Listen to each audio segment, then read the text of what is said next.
Joyeux Noël les Simpson Maniacs! Dernière vidéo de l'année, qui a été une année bien remplie au niveau de la chaîne quand même, et 36 vidéos, c'est pas mal quand même. Je ne sais pas si j'en ferai autant l'an prochain, d'autant que, ou parce que, je vous prépare quelques gros morceaux pour 2022. Et aujourd'hui, j'aimerais aborder le cas d'un des épisodes les plus controversés qui soit, du moins à une époque, le principal.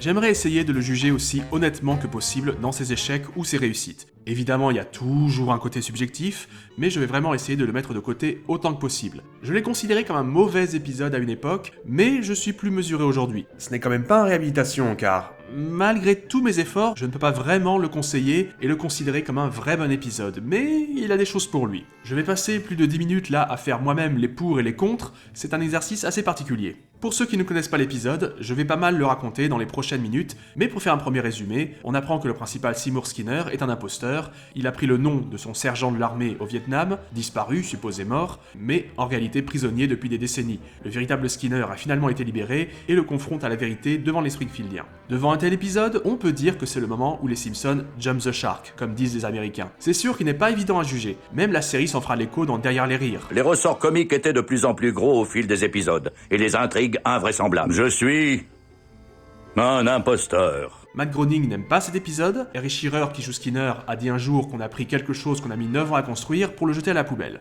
Ouch. Devant ça, on peut se dire que cracher sur cet épisode n'est pas injuste. Des gens qui bossent sur la série, et pas des moindres, le font eux-mêmes après tout. Certains fans, surtout aux USA, voient ça comme le début de la fin. Oui, pour la millième fois, ils évoquent le cas de l'ère Mike Scully en showrunner de la série, oui. Ère qui commençait juste. Pour pas mal de monde, du coup, c'est un symbole. À ceci près que, pour info, l'épisode a été en réalité produit durant l'acclamée saison 8, donc...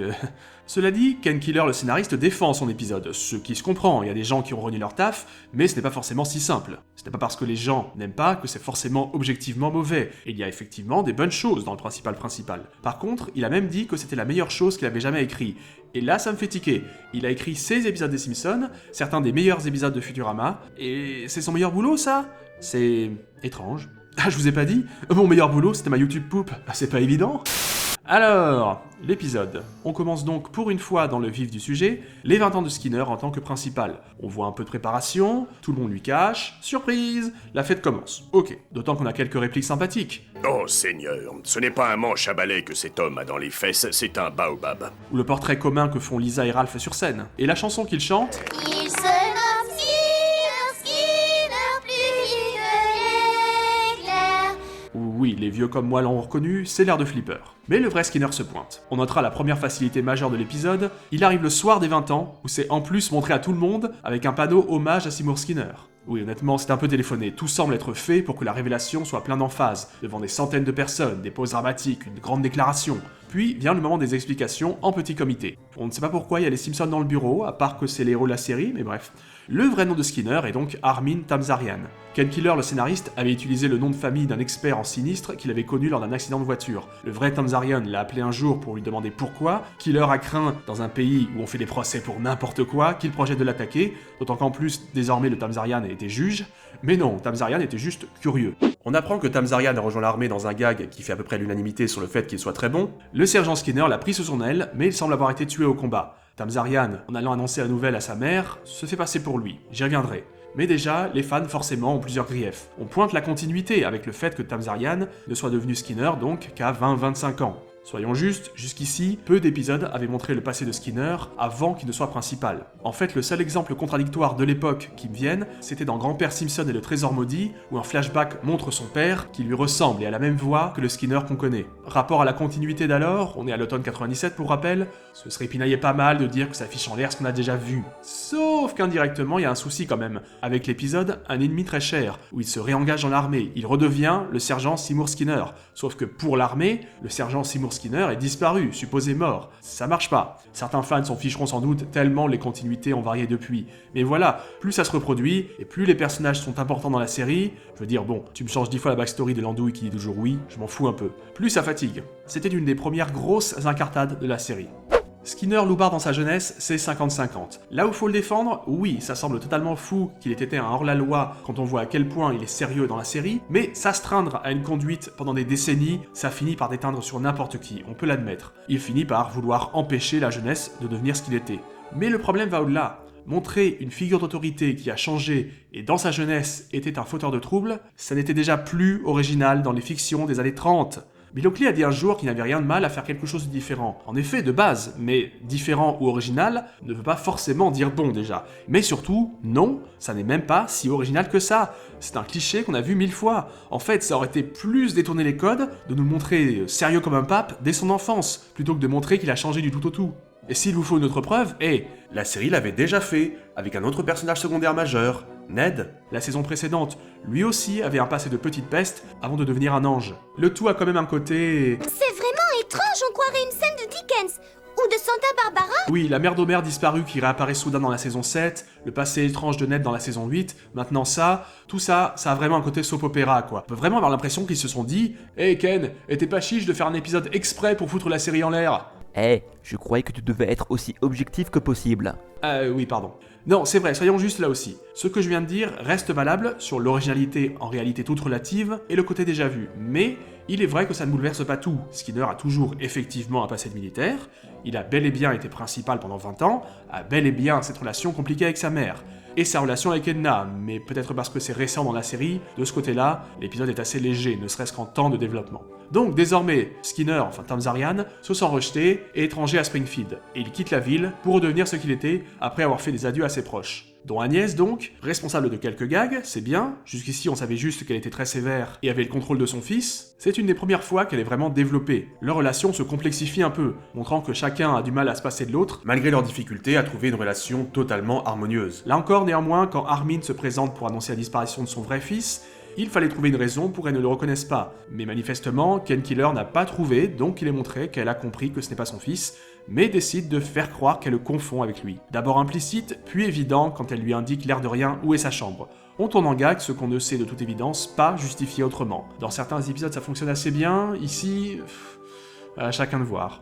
Le fait qu'Agnès, en revanche, préfère Armin à son vrai fils parce que ce dernier n'est pas soumis comme l'était Armin, ça, c'est assez drôle et relativement inattendu. Ça correspond en tout cas parfaitement à ce qu'on connaissait déjà d'elle. Son vrai fils est joué par Martin Sheen en VO, et il s'y connaît question fiction sur le Vietnam. Il a quelques répliques amusantes. Je dois dire que sur bien des plans, Springfield est plus sympathique que mon camp de travail en Chine. Je trouve cela dit que la scène dans la classe de Bart est parfaitement dispensable et semble être là juste pour nous montrer comment se débrouille le nouveau principal. Mais quand on y pense, ce n'est pas vraiment utile, et même pas tellement marrant comme scène. Mais le vrai Skinner passe de toute manière au second plan, on se concentre plus sur Armin et le fait qu'il ait perdu son identité. Dire qu'il était déjà un personnage assez triste par moments, certains considèrent que ça casse quelque chose sur ce personnage, d'autres que ça renforce son développement. Mais au vu de la fin de Deus Ex Machina, j'estime que ça ne fait ni l'un ni l'autre. Car voilà le principal grief qu'énormément de monde peut avoir avec cet épisode, la fin. Alors, elle fait rire pas mal de monde, je suis tout à fait d'accord, d'autant plus qu'elle est parfaitement amorale. On m'a dit un jour que dans beaucoup de familles, il y avait des secrets dévoilés, mais certaines personnes font comme si rien ne s'était passé pour ne pas ou plus faire de mal.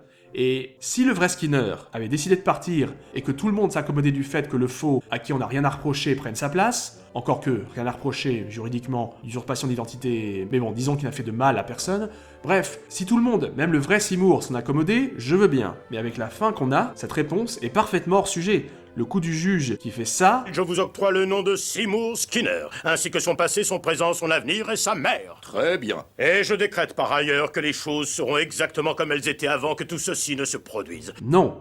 Déjà, faudrait me désigner un juge qui aurait ce pouvoir, surtout en une décision unilatérale et de convenance purement orale, bah oui, je vois pas le greffier, sur le quai d'une gare en présence d'une faible portion de la ville qui sera seule au courant, avec la torture pour menace, et même s'il avait ce pouvoir, quand bien même le vrai Skinner serait mort, je dirais non, mais là en plus, le vrai Skinner atterrit donc dans une autre ville, et donc concrètement sans passé, sans nom, sans famille, à la rue, sans un sou, sans aucun droit, certains du coup vont me dire « Oh mais oui, mais c'est n'importe quoi exprès !»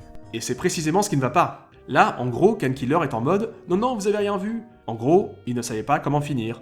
On a fait cette histoire, mais on la règle comment ? Bah comme ça. Mais je sais pas si vous avez remarqué, mais le spectateur, par contre, il y a assisté à cet épisode, C'est une fin qui fait vraiment bâcler. Tout le reste de l'épisode c'est gros, mais la réalité nous a prouvé tellement souvent qu'on pouvait avoir des histoires réelles auxquelles on ne croirait pas dans une fiction, alors pourquoi pas. Mais la fin, c'est un n'importe quoi fainéant. Ça pourrait faire une bonne satire des problèmes de continuité dans les cartoons, pour moquer les intrigues qui se règlent d'un claquement de doigts. On a parfois avancé ça comme parade ultime, et ça peut s'entendre, mais admettons que ce soit le cas. Bon, je passe vite fait sur le fait qu'aujourd'hui, on l'a un peu trop vu dans les Simpsons, le coup du clin d'œil complice sur la continuité, pour me concentrer sur ce que c'était à l'époque. En plus de certaines scènes qui, je l'ai dit, pas mal d'emphase, sont en mode drama pur, Plusieurs scènes sont certes utiles à l'intrigue, mais n'ont quasiment pas de gags. Elles donnent l'impression d'avoir été remplies avec ce qu'ils pouvaient pour dire qu'il y avait le quota minimum. Donc autant on a une quasi-unanimité des fans sur le fait que certains gags de l'épisode sont bons, j'en ai déjà montré quelques-uns, autant beaucoup d'autres scènes en revanche sont clairement là pour nous faire une histoire assez sérieuse sur les relations entre les personnages bouleversés par l'événement.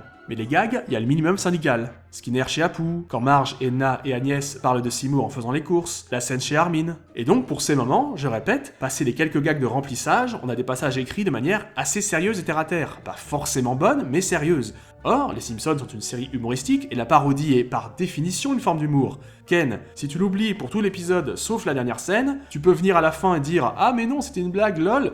Ne t'étonne pas que ça ne marche pas bien, et que les gens aient surtout eu le sentiment que les scénaristes des Simpsons étaient à court d'idées. Déjà, me concernant, je pense que cette théorie de la satire sert surtout aux fans à sauver la mise au scénar, en voulant lui trouver un point de vue méta. Ils sont nombreux, avec leurs œuvres favorites, à aimer trouver des moyens de justifier des insuffisances des intrigues.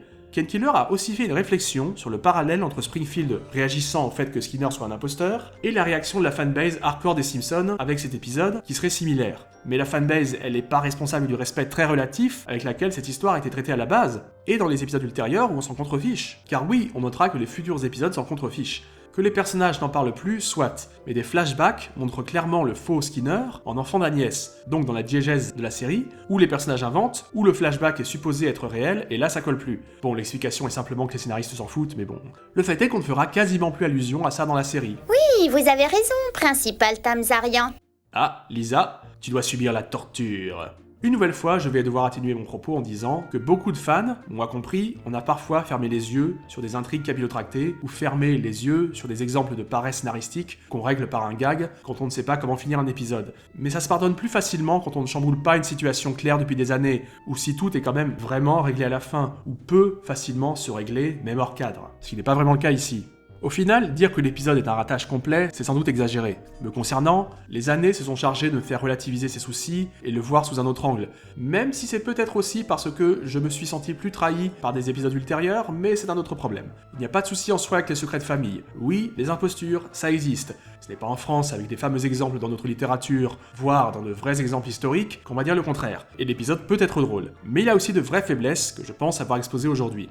Après, je comprends aussi tout à fait ceux qui ne veulent pas se prendre la tête et aiment juste ce qui est rigolo et amoral. Après tout, on peut aussi décider de voir ça comme une histoire indépendante un peu « et si ». Mais bon, c'était un peu le but aujourd'hui d'analyser l'épisode. Et si vous êtes dans ce cas, demandez-vous si vous avez déjà moins aimé un épisode des Simpsons parce que vous trouviez son scénar peu crédible ou confus ou décousu. Je serais surpris que ça ne vous soit jamais arrivé, au moins dans une certaine mesure. Donc, comprenez aussi qu'on le fasse pour celui-ci. Si vous en avez envie, dites-moi ce que vous pensez en commentaire. Allez, sur ce les Simpsons maniaques, il ne me restait plus qu'à vous dire... Joyeux tout le monde! Joyeux Noël et bonne année!